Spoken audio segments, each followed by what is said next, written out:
Thank you, universe. Thank you, cyberspace. Thank you, Dr. Brenda Stockdale. My name's Dr. Tovah Goldfine. This is TMS Roundtable Recovery. We've been streaming live every week since COVID, 5, 6 years. I don't know, I stopped counting. And you know what? I'm not slowing down. Once a week, you're going to see this face with some amazing guests like you talking about how the amazing body heals itself and other things we're going to talk about tonight. So Dr. Brenda Stockdale, we met through Dr. David Hanscom, who had you, and then he always calls me and says, you got to meet this woman. I had this great broadcast with her. You got to meet her, Tovah. So I get to share some amazing guests with Dr. David Hanscom, who also has a podcast. And I rather than talk about you, I think our listeners will get to know you by the end of the hour. So Brenda, you have two things that I want to share tonight. One is your healing recovery story.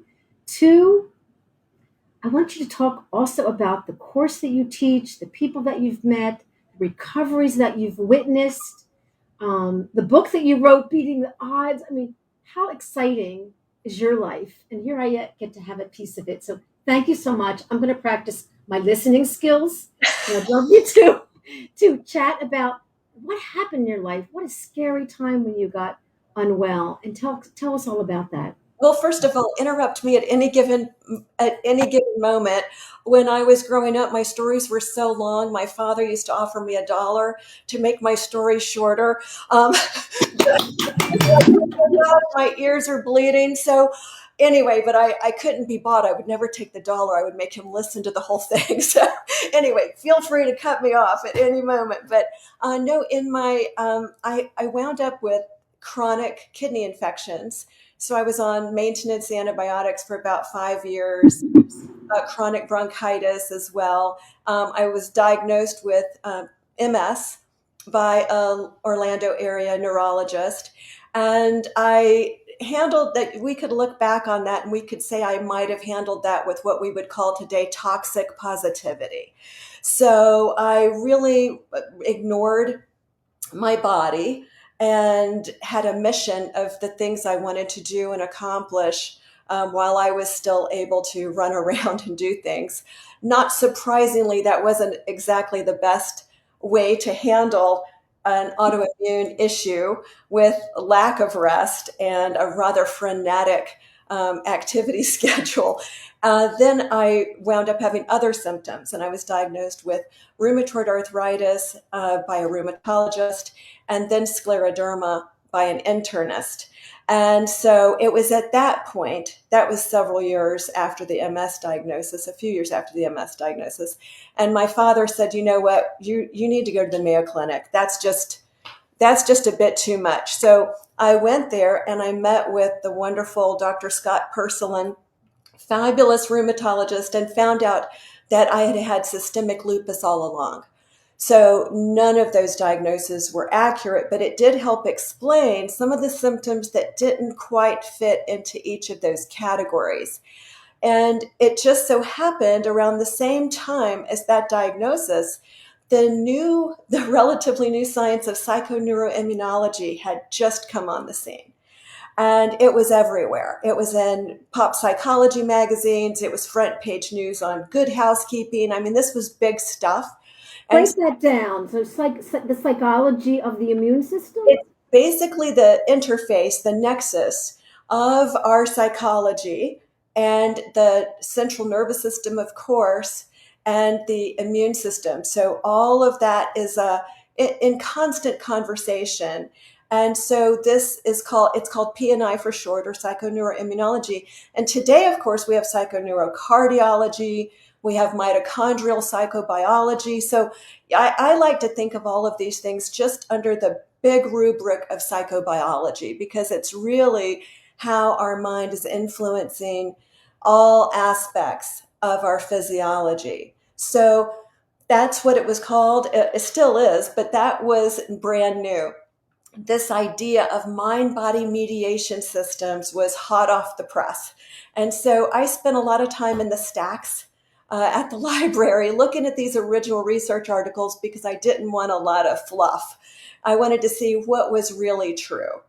And that's when I felt that this was something that would have great meaning for me, not understanding that my approach, this toxic positivity, was actually had a dark side, which I really needed help unraveling that. And so it was Bernie Siegel's book, Love, Medicine, and Miracles. And that was it. The book is 30 years old. Yep. And I called Bernie, I called ECAP, Exceptional Cancer Patients, after reading the book, and I said, where do I go? I knew I needed expert guidance. I could understand the science. The science was gorgeous, huge, and beautiful. But how do I make this application? I Let me really. stop you for a minute, because not everybody who gets a disease and gets sick decides to look into the psychology. Like, you could have been like, I'm sick, my body's broken, I need to be fixed. I'm going to go and take the greatest medicine. I've got connections to the greatest doctors. But what part of you in your life growing up helped you unpeel, like, to see that you had a body, a soul, a nervous system, a brain, a fight and flight mechanism, a sympathetic paras. Like, obviously, you thought differently than other people, because that's my world. Okay. Well, I would have to talk about my dad again here. He's a rocket scientist, for real. So And you were rebelling. he was actually, it was a little bit, actually from a page from his book. So even though he had this, great mind for physics and science, he always told me growing up, the greatest thing is the human mind. He would tell me growing up, your mind can make a heaven out of hell and a hell out of heaven. He was like, and I would apparently complain a lot, so he was like, you're doing this to yourself. You're doing this to yourself. So he was very keen in the power of the mind. And I remember him, like closing his eyes, and he would take it. He had a little growth on his hand, and he would take his finger and he would put it on the growth, and he would close his eyes. And, after a little while, the growth went away. And of course, who knows whether that had anything to do with anything or not. But for me, it was like, wow, my mind is really hugely powerful over my physiology. So he had seeded that, so to speak. So I think when this came up, when I was reading about psychoneuroimmunology, it was really a good fit for me with my background, and my father's philosophy. You were raised, the narrative you heard in the household was your Yes. body, mind, and a spirit. Wonderful. This is very important. So go ahead, continue into So, like. so I called Bernie Siegel's group, ECAP, and they told me that the most comprehensive P&I program was in my backyard. It was at Orlando General Hospital. It was a hospital-based psychoneuroimmunology program, seeing people from all over the nation. And it was amazing. And that's where I met the movers and the shakers of this field.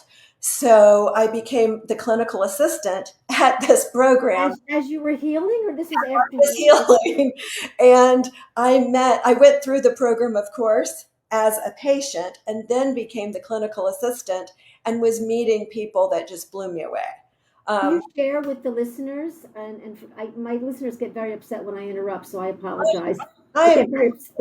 happy for you to interrupt. Anyway, but please tell us a little bit about you and how you recovered. What did you do? What didn't you do? What worked for you? Share with us, how you brought together the mind and the body, the immune system, the nervous system, and how you recovered from this systematic um, uh, Systemic loop, lupus. Yeah. yeah. Well, I did a lot, and it was a lot of work. So I just, to be fair, I work with people who don't have to do that much work on themselves. So, I really had to do a lot. I didn't like relaxing. I didn't like learning how to breathe diaphragmatically. It was like a big job for me. I didn't think it was fun to not, I like being busy. I like work. I'm a little hyper. So I just was like, I had to be motivated by the science. And I would say it was the science that drew me. And it was unarguable. The science, the evidence was unarguable that if I wanted to get better, I had to learn to regulate my nervous system. I had to learn to do this. And so I approached it like a job, whereas I work with a lot of people and they integrate this into their life so much more elegantly than I did. But for me, it was a job. And I used that. I used imagery was really an important part of my recovery for me. And, learning to say no was I'm going to difficult. stop you for a minute. Can you share with us an example, like about your imagery? Because this is a very important topic. Can you share an example because here you are, kind of like on fifth gear, and that was your pace. And this is important to accept ourselves. We're never here to change ourselves. We're here to adapt Right. and evolve and be in fifth gear, but not be Not symptomatic. all the time. Right, but just to be forgiving ourselves for being who we are, like not to be judging or criticizing. But can you share like how you imagined? Did you imagine your blood system? Tell us a little bit about that because this is important. Well, would it be okay if I explain first a little bit of how imagery works? Please, oh please, Yeah, please, very important. it might make more sense. So the limbic brain is an area of our brain. There's 40% more nervous tissue, neuropeptides that are secreted from this area than any other nervous tissue in the body. So it's super rich in these neuropeptides, and these chemical messengers connect lock and key fashion into our white blood cells. So this little white blood cell has, we know today, hundreds of key-shaped openings, and each opening only fits one biological that's also shaped like a key. And they find each other through a shimmy, through a vibration. So this is Candace Pert's work. She amazing. She's unbelievable. There you go. So we've got this little monocyte with all of these receptors for hundreds of chemicals released from our emotional brain. And think about what that means when we talk about autoimmunity. What are the messaging? What's the messaging with these cells, with these immune cells? So with how we use imagery, this area of the brain doesn't care about time or space. It's not limited by yesterday or a year from now. Whatever we're imagining, it's as if it's right here, right now.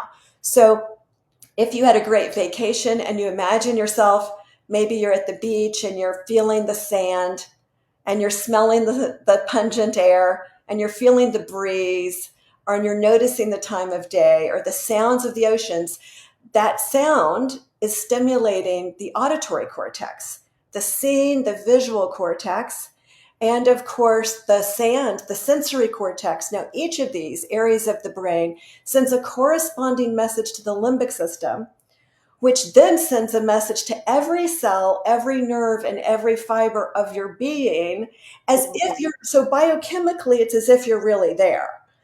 Okay. So it's something that is so fundamental. The Mayo Clinic newsletter put something out, forever ago on the front page saying everyone should take advantage of this, for well-being or for healing. I mean, it's an innate technology that we all have. And are we using it to our advantage? So when it comes to medical imagery, we're looking to harness that. What are the symbols? What are the things that are resonant with me? If I'm afraid of the ocean, I'm not going to be imagining myself relaxing at the beach. So this is a little different than guided imagery, right? We're very interested in creating images that are syntonic with our belief systems. What do we believe? And what's right for us? Does this explain a little? Okay.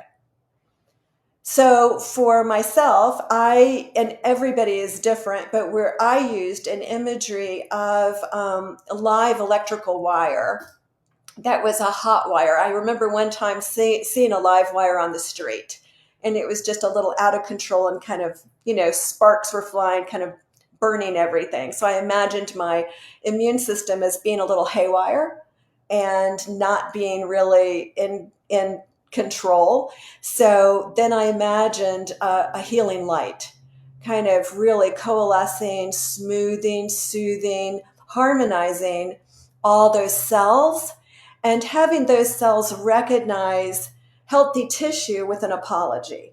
So that wonderful light would be maybe telling some of those rogue cells, like, no, that's good. This is good tissue. This is good. And kind of seeing the immune system becoming very friendly. So part of my personal struggle was learning to see my body as something that was not a foreign enemy. In other words, for me, my body, it could seem for a lot of people with chronic illness that their body has somehow betrayed them. And that's a mindset that would very much work against. That would be, think about what that means in terms of threat physiology. That means we're walking around in threat physiology. So I had to find imagery that would really speak symbolically to the fact that my immune system is my friend, and help me to appreciate my body as a precious instrument of experience, as something that was working very hard to help me.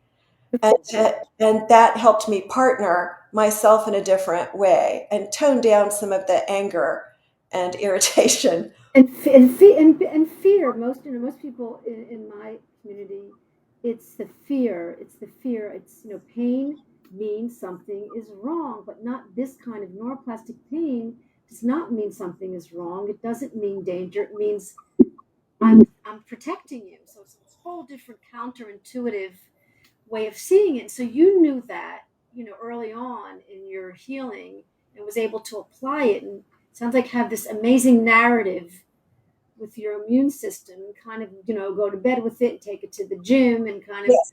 understand it. And so did you start to see yourself healing? Did you start to see things changing in that Well, process? in terms of imagery, I would always visualize myself doing something I loved and experiencing myself as completely recovered.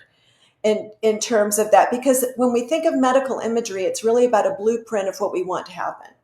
So if I'm working with cancer patients, I don't want them to visualize the cancer as being mostly gone.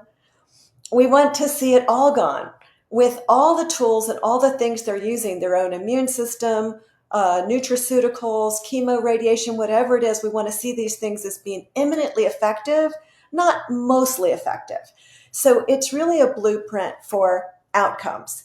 So that brings up another piece here that can get a little tricky with type A folks like myself, and that's getting fixated on the outcome.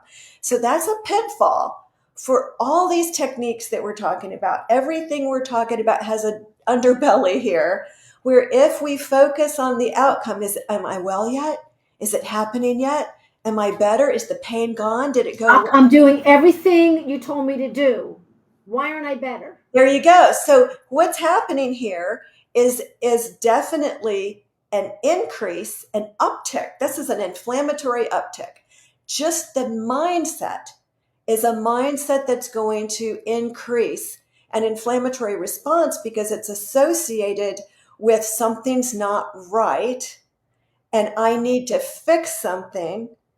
And so, sure, we're doing this because, of course, we would like it to be fixed. I mean, hello, right? But if that's the focus, sports psychology has recognized that's a fail. In sports psychology, they would never, if a really good coach is not going to let his students think like that because their performance will suffer. So when we're focused on outcome, performance suffers. So it's very much what we call passive volition. And that's the secret ingredient to almost everything we could talk about. That's for sure we're intending this outcome. It would be lovely, right? But then we're backing away and we're letting the body take its time, do whatever without that over focus. So it's an intention, just like we would see in a slalom Olympic skier. They're focusing on that beautiful run, but they're not hyper focusing on the medal. Am I going to get the gold medal? Am I going to get, their performance is going to suffer. So we really are learning to partner our bodies so we can be our own best friend. And that is something that if someone was their own best friend, they would never be saying, this kind of talk. In the body to have, forget the athlete example, but we're asking people to have enormous patience while they're symptomatic, having a relationship with their symptoms, having a relationship with what, the cause and effect and cause, having a relationship with knowing they want to heal, they want to recover. But this is where we talk about being in the moment. We talk about responding and not reacting, talking about what is the message of your symptoms. Is it, there's no danger, the body's not here to hurt you, it's not punishing you. So can you ride this wave? Can you just be with this? And now we're talking about the meditation or the deep breathing. We're talking about the visualization and the imagine. So share a little bit more of how someone can, be triggered, and in that moment make the shift, because that's when we learn, when we're most triggered. Yes. We don't learn on the yoga mat. We learn when we're most, stressed. Right. So I've met the people I've met that's healed like you. They saw their tumor, God forbid, as a gift. And again, this is quantum stuff. They saw their sickness as a wake-up call, like Joe Dispenza. So not everybody's ready for that yet. Right. But how do we help people kind of love themselves being imperfect, to accept their situation? Because acceptance and awareness is what Dr. Hanscom talks about. And he had 19 symptoms, couldn't cross a bridge without a panic attack, and there's a spinal surgeon. Can you imagine? So he's always talking about awareness. So sometimes even the awareness of that we're pissed and angry and fearful is enough to help us calm, because it's this kind of like saying to the brain, I'm going to be okay, even though I'm pissed, angry, and fearful. Can you speak on that for a bit? Yes, and if it's okay, I would love to tell a story of someone I worked with. This is not in the book. This was after the book came out, and I was working with someone who had lost everything. She had been a long distance cyclist, an amazing athlete, an animal activist. She was a technology expert for a local college, and she built her own house. I love this about her. When I say she built her own house, I mean two other people. She built her own house with only two other people. Amazing woman. She's a powerhouse. Okay. And she wound up with advanced neurological Lyme disease. And she had to find homes for her animals. She lost her home. She had to take early retirement, and she had to go live with her sister to help make her meals. So when I worked with her, the medical community had basically sent her home, with no real hope. And as you can imagine, imagery is only going to take you so far in this particular case. And I thought how she handled this was just incredibly creative. So what she needed to do, she was practicing the imagery. But then what happens when you go, she had to take a walk every day for her lymphatic system to help move things around, even though she was in incredible pain. She needed to take a small walk each day. And she could go from a wonderful place with her imagery. But then what happens when she's faced with this excruciatingly slow pace and the pain and the loss of her former athleticism? And that was overwhelming. So she would come back from the walk worse than when she left. And so the challenge for her, once she became familiar with the biochemistry of awe, of wonder, psychobiologist Ernest Rossi calls it numinosum, with the goodness that can do for her, she came up with such a clever solution. And this slow, painful walk was transformed by using a jeweler's loop. And she would use this loop because she had to walk very slowly. And she would look at ferns, fiddleheads, spiders, little pieces of dirt or crystal, any kind of flower petal under the magnification of this jeweler's loop. So she transformed this slow, excruciating walk into one of wonder and awe. And by the time she came back to the house, she would then be grateful for running water. And I don't mean this kind of saccharine gratitude, but a genuine appreciation. And gradually over time, her body began to respond to these efforts. And when she was 70, she celebrated with a solo canoe trip, 50-mile solo canoe trip down the Colorado River. And I have written permission to tell her story. I've shared it at a medical conference. Dr. Brenda, what I'm hearing, and maybe what even I'm going to answer your question, Patty, but what I want our listeners to hear is it sounds like she shifted her focus from like, okay, I'm walking slow. I like to walk fast, but I have to walk slow. I'm doing the best I can. I'm going to take one step at a time. She changed her complete focus, which neuroplasticity, she's creating a new neural circuit that I'm hearing nature. I'm creating, talking about the creation, the creative self. Yes. So this is kind of what she did, and then that began to heal Yes, her because body. that was for her. Think about the bridge from the cognitive work and the imagery. But then how do you move around with this level of loss without being overcome by the loss? So by the focus on wonder, and we know gratitude is definitely neurochemical. I mean, we've got tremendous stuff. Thank goodness now we've got all kinds of great stuff showing us how helpful this is. These are anti-inflammatory chemicals. So she, Passion, compassion, gratitude, belief. Oh, yes, and this idea of awe. So she was really just flooding herself with anti-inflammatory chemicals. Yeah, yay, I know. I love her.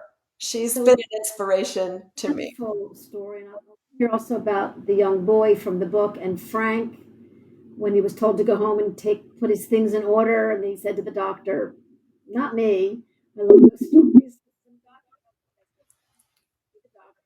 Basically, the patient saying, "No, I'm not going home to put my things in order." Frank in the book.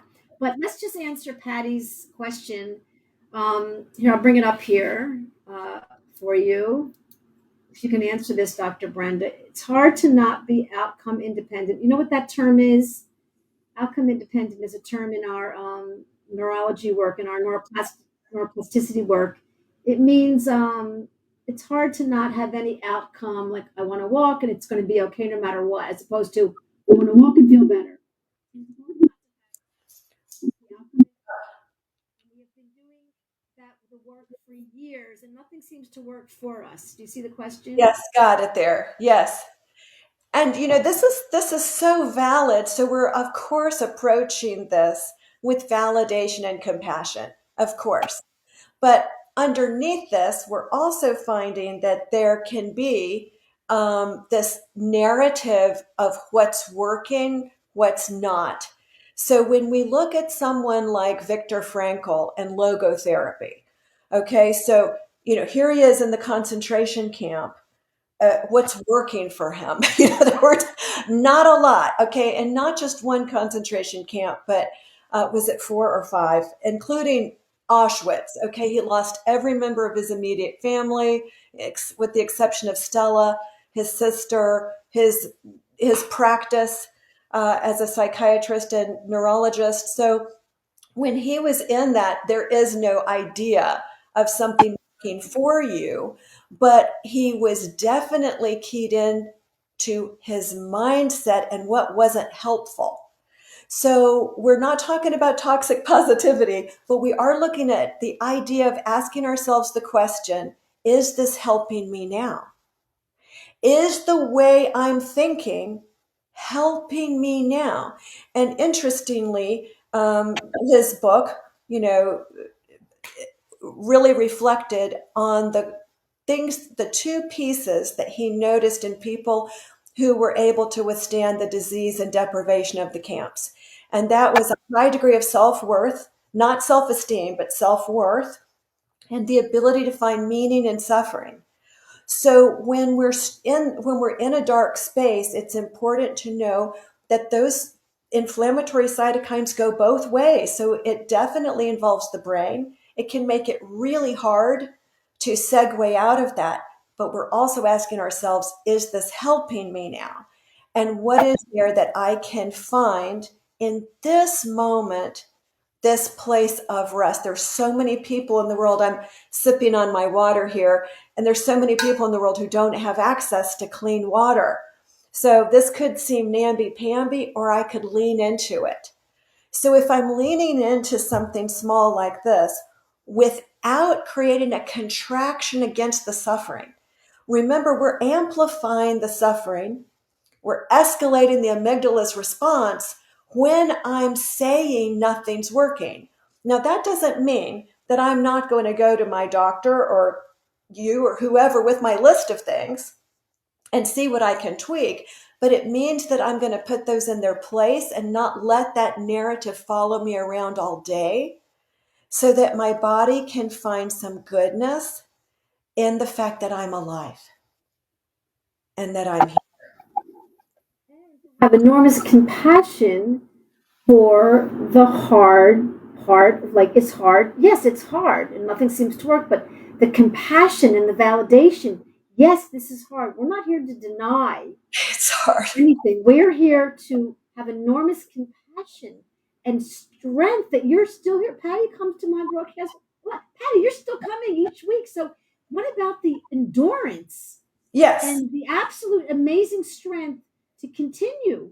People don't realize that a lot of people have come from a lot of survival places in trauma and difficult times. So they have survived that. How strong is that? How amazing is that? How much?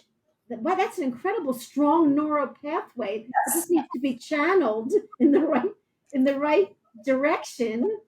Yes, and I think you hit on something so important, and thank you for mentioning that, because it's the commendation that helps give us that hit of dopamine that helps create that new neuronal path.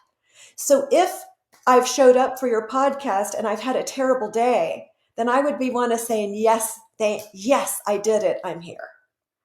If I'm supposed to drink a lot of water and I managed to get half of that amount, yay, I'm on the path. I did it.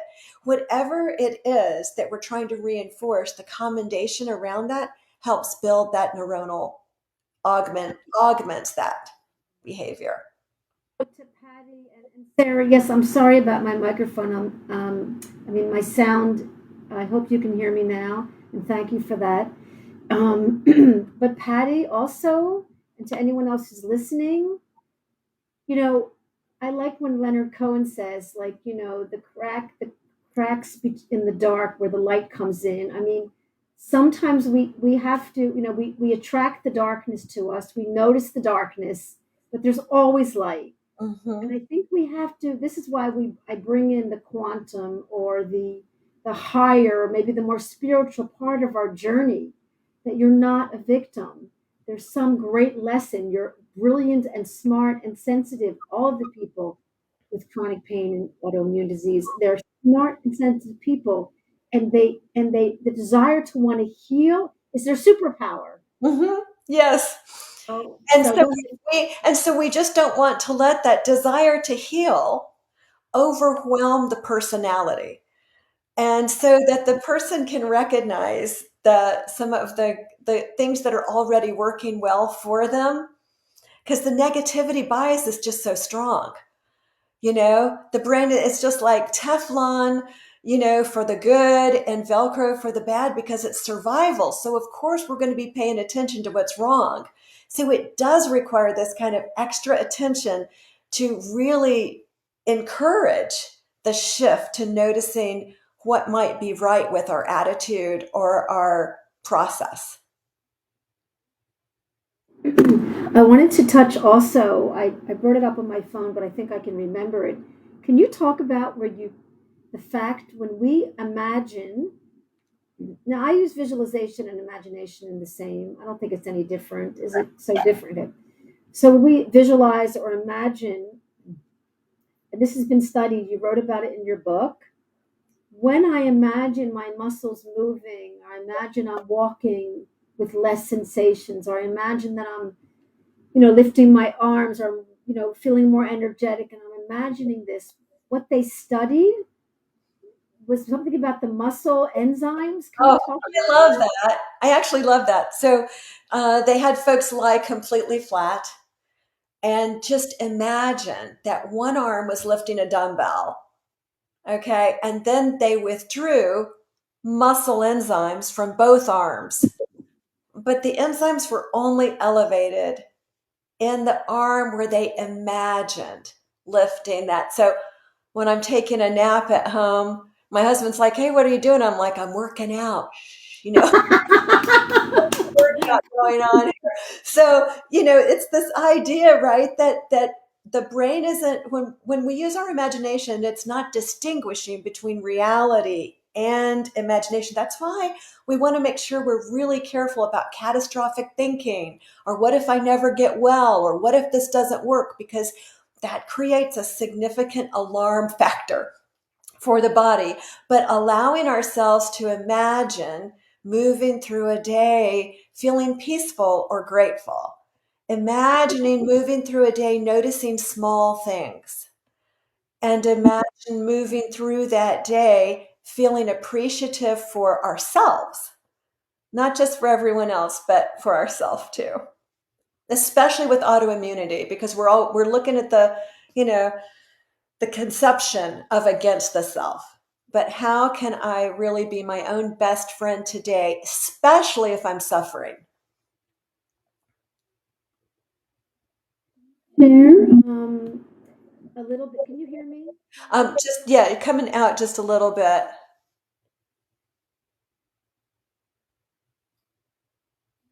Hear me now? I can. I Just a can. little bit. Share a few more recovery stories, testimonials from people that you've met, because you taught at a program. You taught a program for. Share a little bit about what you did and what you did in the program, and then some of the cases, so we can continually to sprinkle pixie dust into Yes. my studio. That healing happens. That you know that impossible is possible.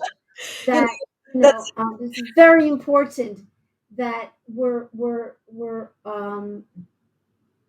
none of us are immune, and all of us are capable of healing and recovery, and all of us are on a healing journey. It just looks different. And so right. talk a little bit more about the program and some of the things that our listeners could take home.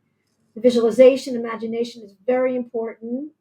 You talked about a decision making. People made a decision, and I mentioned this, and I'll mention it again. There's a scientist here in Israel. She's a Russian woman, an amazing Dr. Naida Alexander. She just got a degree in an integrative college in Florida, big school, and she now has an integrative certification. She studies how people get better, and Hmm. what was it that got them better. She took 100 people who healed everything from A to Z, and she went through and said, what was the common denominator? And you're waiting for something like a heavy bomb of like what healed them. And she says they made a decision. Yeah. And you're telling us that decision is chemical, neurological, um, biological. That decision is not just I made a decision. It's hope, it's belief. You're telling us that this is a chemical change in the body, and the body heals. Well, that's super interesting on multiple fronts. There's a project called Spontaneous Remission, huge database where physicians send in medical abstracts of people who are not supposed to recover. I have a hard copy of this early. It's over 700 pages, thousand over 1,000 different abstracts for every condition known to man is in this book of um, dry medical abstract, dry reading, very little story. There's hardly ever does anyone say, "What did you do?" And these are every condition is in here. So I love it when we actually ask, what did you do?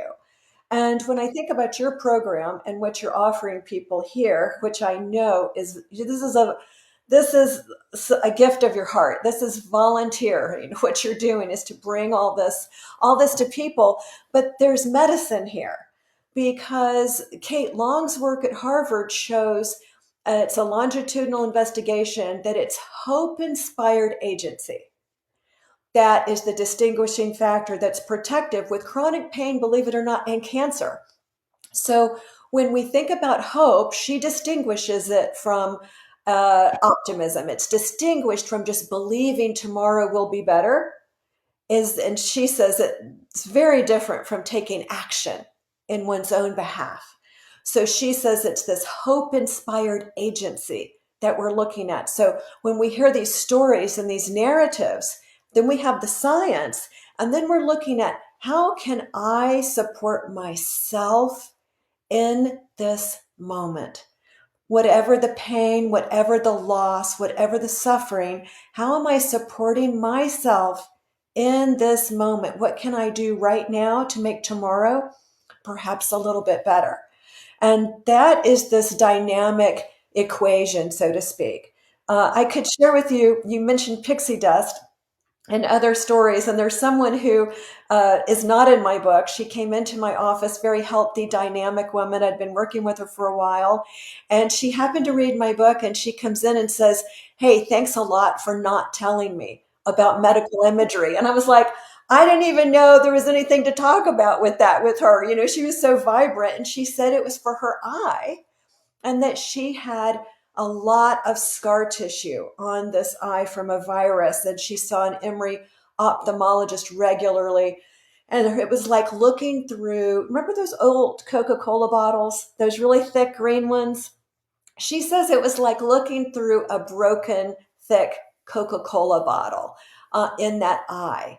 And so I told her, I said, well, Diane, I don't really know if I don't know of any evidence that would support using imagery for this.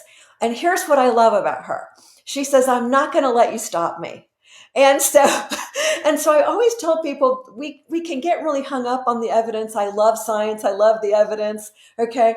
But she says, I'm going to do it anyway. And I said, knock yourself out. Just don't try too hard. Remember passive volition. Yeah. Make it like, and she said, I won't. So she came back in and she said she'd come up with Tinkerbell. And Tinkerbell was throwing all this pixie dust on this broken glass and polishing it perfectly until it was a gorgeous lens that she could look through seamlessly. She went back to her Emory guy, and it had shrunk. The scar tissue had shrunk significantly. 3 months later, she went back again, and her vision was 20/30. And I was able to present her case at a continuing medical education conference for a physician on healing miracles in the mind. So I love that, because don't let anybody stop you. You know what I mean? Don't get in your own way with how this might apply. So, this is funny. This is a new word. I didn't learn the word agency. It seems like a new word in the field. Yes. So I want to know what your hope inspired, I understand. But agency, I love how people are using that. And where did that word come into the field of healing? And I'm curious. That's a good question. And I don't think I can tell you where it came from per se, but I know that it's a critical quality of taking ownership and responsibility for our circumstances. So we know that victimization is highly inflammatory. Victimization, perfectionism, highly inflammatory states, and the anger spectrum, highly inflammatory. And if we're suffering with a chronic condition, it's so easy. These are subtle. This can be really subtle to be a bit of a victim. I'm not saying we're walking around like that. I was driving around the other day, and I had a complaint in my mind about traffic that was, if I'm honest, it was a bit of a whine. Okay. And then I had to think, okay, there's victimization, right? I'm in an air conditioned car. I've got gas in the tank. What's the problem here? So this can be subtle. So the idea of victimization, recognizing this is so inflammatory. How are we defining our world? And in systemic psychology, we also have the concept of the double bind. And one of the things we see a lot in chronic illness is the double bind. I could do this, but oh no, I can't do that. Well, that won't work because of this. And I can't do that because I don't have a doctor who will get, in other words, there's all these buts. So it's very much a trapped feeling of being in a corner. And we know that is definitely an inflammatory state. That's fight, flight, freeze, etc. So any kind of trapped feeling, we want to own our choices, even if we don't like them. So as soon as I recognize I have a choice, I may not like the choice, but if I've owned it, I'm now outside of the corner. I'm no longer trapped. And so that becomes a path that puts us in line for agency. Right then, as soon as I'm like, I've got choices, even though I don't like them, my agency is involved. Very important. And it's a very important thing we need to share with people. I'm going to answer your question, Kelly, in a minute. But when we're talking about agency and responsibility, we are not talking about blame. No. Very important. We are talking Correct. responsibility. And I've not had anyone say it exactly the way you said it.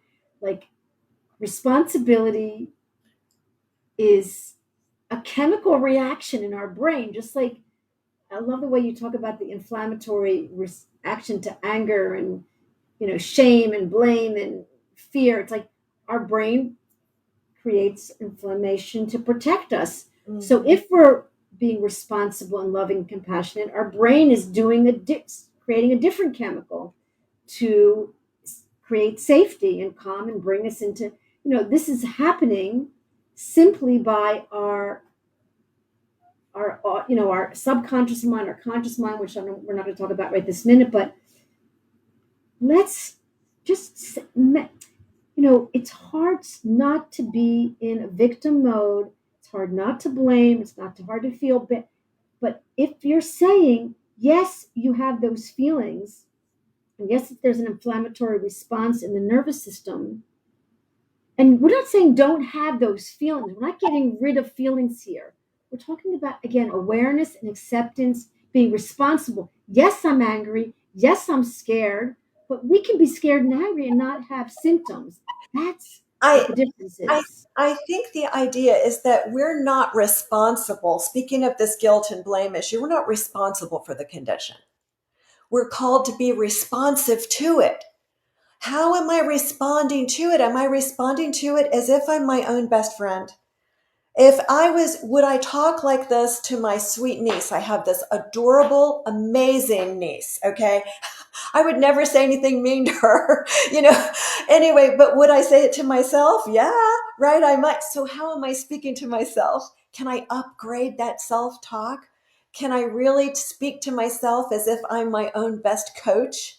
So that may mean leaning in and validating the fear or the anger or whatever unpleasantness there may be. And if I can breathe into that area of the body that's holding that emotion, locate it. Where in the body am I? Remember, these are neurotransmitters. Where in the body am I feeling it? Is a clutch in the chest, tightness in the throat, pain in the head, whatever. And then breathe in and out with validation. Of course I'd feel that way. Of course I'd feel that way. And then when I'm doing that rhythmically with that gentle validation, I may then be able to imagine other people all around the world. I may not know them, who are in similar situations. And I may be able to see that love reaching all of them, that universal love reaching everyone, and then bringing it in for myself. And then really being able to allow that pain to be as big as it needs to be while held in the biggest love that there is. So that could be imagining creation or something in the natural world, that evidence of love that's around us, holding that pain so that it can rest and it can just melt. And that way I've honored the emotion, but I actually haven't extended it or amplified it. I'm tending to it. So it's kind of, we call it tend and befriend. can I tend and befriend and then move to a more useful state of mind? Is this helping me now? So if I'm focusing on something that's not right, is that focus helping me now? I may be able to make an appointment for Monday afternoon to process, worry, write things down, look things up, go to the doctor. But between now and Monday, I could be able to focus on other things.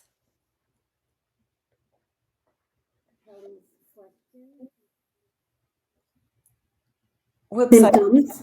Okay. You hear me? Yes. Kelly's struggling with some symptoms, and rather than focus on the symptoms, I'm gonna answer it, and then I'd like you to, Dr. Brenda. From what I've learned from the doctors I've studied with, and from my reading, it's that if I'm focused on my pain and the sensations, I'm going to feel them. They're going to be exaggerated. They're going to be magnified. And that if I'm focusing on my breath, if I'm focusing on compassion, if I'm focusing on that this is just I'm going through, a flare, if I'm focused on other things, I won't feel the intensity of this sensation, which is my brain protecting me, especially in fibromyalgia, which is a neuroplastic mind body autoimmune type of response. And people heal from that. So I have no doubt you can recover, Kelly. But is it true from your scientific point of view? Because I keep saying it, it's okay that I don't want to be lying, but if I'm focused on my breath and not how bad I feel, but that I'm not comfortable and I'm not so happy, but I'm focused on my breath and I'm focused on other things, I won't feel my pain. Is that true? We have a couple of different, first of all, everybody's so unique. And I think you bring up something so lovely, and everyone is so different. It's wonderful to be able to kind of expand our little toolbox so that we can use different tools at different moments.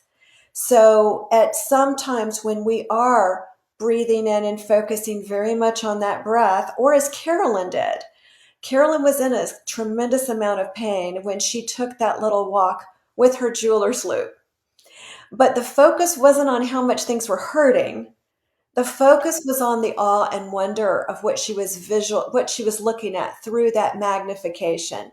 So that is a way of using focus in a very gentle, loving, and respectful way. She wasn't pushing her body beyond a natural limit, but she also wasn't focused just on the pain. Now, at other times, there may be an opportunity to send some and we could use this with imagery even, some loving energy so the person feels held and supported by the earth or by a grandmotherly figure or by some blankets and cozy, imagining themselves by a cozy fireplace. Everyone is so different. But remember, we're looking for a safety image, an image of safety. So if the limbic brain is recognizing that image of safety, look what's happening to the pain signal. It doesn't have to go away to actually have a decrease in the inflammatory response because of the safety signal. So when we are really gentle, responding we have to know our body, but we're definitely allowing these images of safety to be nourishing. So important in this work. And I know Doc Hanscom and Dr. Schubiner are always talking about that we almost have to really lean into the safety, how chemical that is, and how none of us were taught to validate. Right. We're good at fixing, we're good at doing, we're not so good at being. And this is a real part of all of us that need to be, and sometimes with the discomfort in a safe way that teaches the brain, and then the brain starts to turn it off. And some of the research is the more we can focus on the sensations, detach ourselves in a way, see that we're we're not in danger, see that we're safe, there's no Yes. danger, Yes. then what happens is the brain may not turn off the pain right away, but we begin to build this new neural pathway of safety, and then that overrides the pathway of threat. Yes. So I know that some of the listeners are feeling threatened by their symptoms, but can we ask to maybe use this as an opportunity, even with the safety of our broadcast and in this safe studio? This is an opportunity for us to practice bringing safety. Your pain is not dangerous. You're not in danger. I know your skin is burning, but it's coming from hyperactive neuro pathways. I mean, and so here's opportunity to bring calm. And also, we're taught in this field, if you're in a lot of pain, take medication, smoke a joint. I'm not against that. Do things to calm the body and then do the work. But also having sensations is an opportunity, not a sentence, not a prison. And we're really just not, we're looking at the idea of escalation. If I have a good friend who's suffering and I went up to her and said, "Oh my goodness, this must be horrible. You have got to make it stop. You have to make that suffering stop. What in the world are you going to do? How are you going to handle it? How can, oh my goodness, that person would probably bar me from ever talking to them again." But that's how we talk to ourselves when we're in pain. So, what's the language that we're using around this? Are we really saying, "Oh, it's so good that I know that this is a way for me to be with myself kindly and gently. I can be with myself in this whole different way of using a coaching voice, not a I need to fix it voice, but a coaching voice where I can support myself through that discomfort." So if we had a crying baby, if we treat the pain like a crying baby, we wouldn't shake the baby, scream at the baby, yell at the baby, and say, "What's wrong with you?" And we start lecturing the baby. "Well, you're dry and you've had something to eat." We would just be with that baby as tenderly as we can be so the baby feels the love. So when we bring that energy, that was one of my teachers shared that with me that made such a difference for me. So when we bring that energy to suffering, emotionally or physical, we have an opportunity to then showcase what that looks like for the nervous system with that safety. Because we know that the circuit of the brain that experiences physical pain, it shares circuitry with emotional pain. So both of these together, and Hanscom, Dr. Hanscom says, the brain will choose physical pain over emotional pain. Yeah. It would rather have the physical pain than the emotional pain. So how are we bringing that kind of crying baby illustration into our own self-care? Lots of questions. Can you hear me? I can Lots of come in and out a little bit. I'll always do like this if I can't. Okay. Get lots of questions about the limbic system, and now you've explained it so beautifully. You gave it a beautiful example. We talked about threat, safety. I think anybody out there that's really struggling today, tonight, yesterday, tomorrow, this podcast, this broadcast, this live stream, there were so many insights. There were so many ways, Patty, that you could self-soothe. There were lots and lots of resources and education. So listen to this again, play it over. It'll be uploaded to my RoundTable recovery YouTube tonight or tomorrow. There's so much information here. Dr. Brenda, you spoke, I mean, for like a brilliant scientist, you really brought it down to the people, and I appreciate that.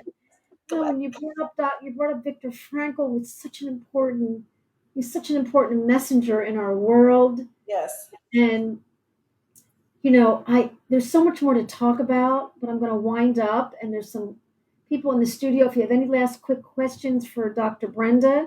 But again, I know you're on Facebook. I've seen you. And so you are available if people have a question for you on your messenger. Your book is called Beat the Odds, and you've just shared so many incredible insights and dropped that pixie dust right here in my studio.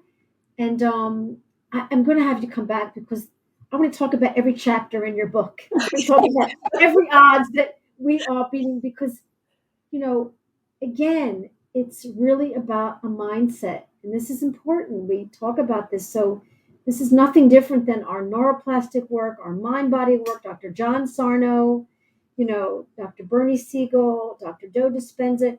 And, my logo is called Find the Doctor in You. I'm giving it to you. Like there's a doctor and therapist in you. And that's what this broadcast was, is how do we find the doctor and therapist in ourselves? Because that's what we're saying.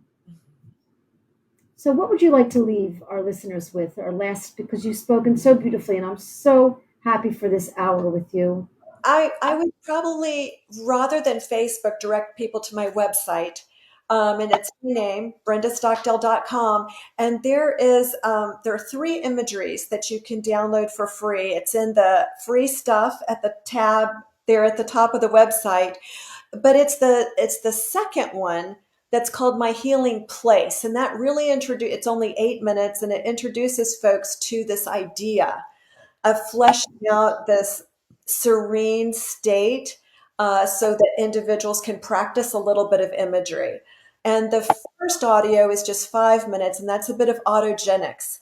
And when I use that with folks in my at the cancer center or other medical centers, I use handheld temperature bulbs, and they can learn to warm their hands just in just a few minutes as that capillary flow expands based on their breathing. So that can be fun. And that's my HIPAA email is on that website as well. Amazing. Bless your heart. Thank you so much for having me. I appreciate all the good work that you do. Oh, I'm such a blessed person. I learned so much. And I was really, really excited to meet you. We planned this like a good 2 months ago, and here it came to pass. I'm so grateful. So I already want to invite you back. That'll be fun. I really appreciate this hour. So grateful from the bottom of my heart. Thank you to the listeners. We'll be back next week, of course. And this will be uploaded on RoundTable, YouTube. Brenda, Dr. Brenda, thank you for your patience. Thank you so much. For your sense of humor. Thank you for your sense of humor. Just have a wonderful rest of the day. Thank you. I'll look forward. Bye. Bye. Oh my God.